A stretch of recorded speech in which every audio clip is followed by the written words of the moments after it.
हंसी हंसी मफा से जादू नैना के चलाए, हंसी हंसी मफा से जादू नैना के चलाए। मुला बैहा दीवाना बनाए गोरियो, आना प्यार कर ले ओ नैना चार कर लेना, आना प्यार कर ले ओ नैना चार कर लेना।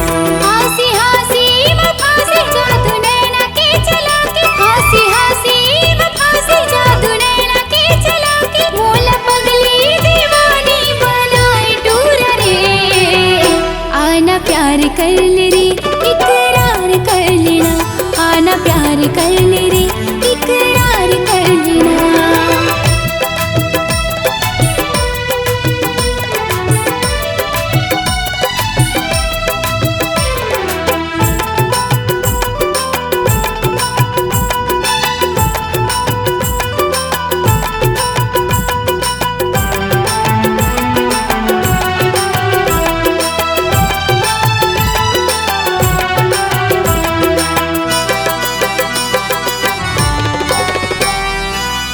गोरी गोरी सुंदर बदन है, चांदी से उज्जर मन है।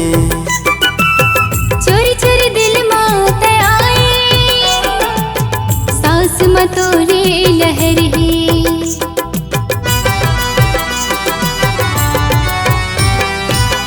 गोरी गोरी सुंदर बदन है, चांदी से उज्जर मन है।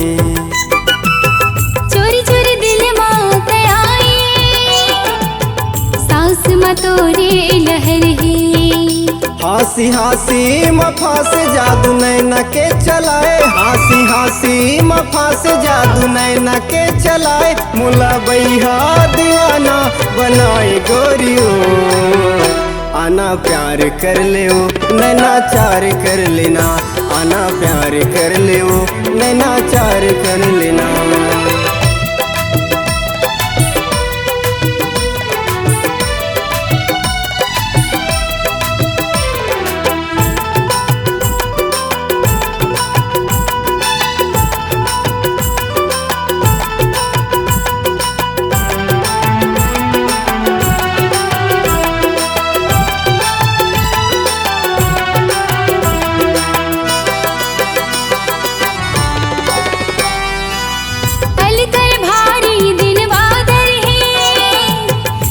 सुनागना घर ही बई हम लेके मया करे बर, तरसत चोला आठो पहर है।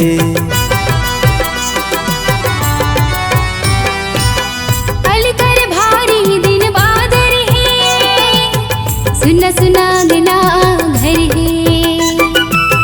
बई हम लेके मया करे बर, तरसत चोला आठो पहर है। हंसी हंसी वफा से जादू नैना के चला के, हंसी हंसी वफा से जादू नैना के चला के। मोला पगली दीवानी बनाए टूर रे, आना प्यार कर ले रे इकरार कर लेना, आना प्यार कर ले रे इकरार कर लेना। हंसी हंसी मफा से जादू नैना के चलाए, हंसी हंसी मफा से जादू नैना के चलाए। मुला बैहा दीवाना बनाए गोरियो, आना प्यार कर ले ओ नैना चार कर लेना, आना प्यार कर ले रे इकरार कर लेना, आना प्यार कर ले ओ नैना चार कर लेना, आना प्यार कर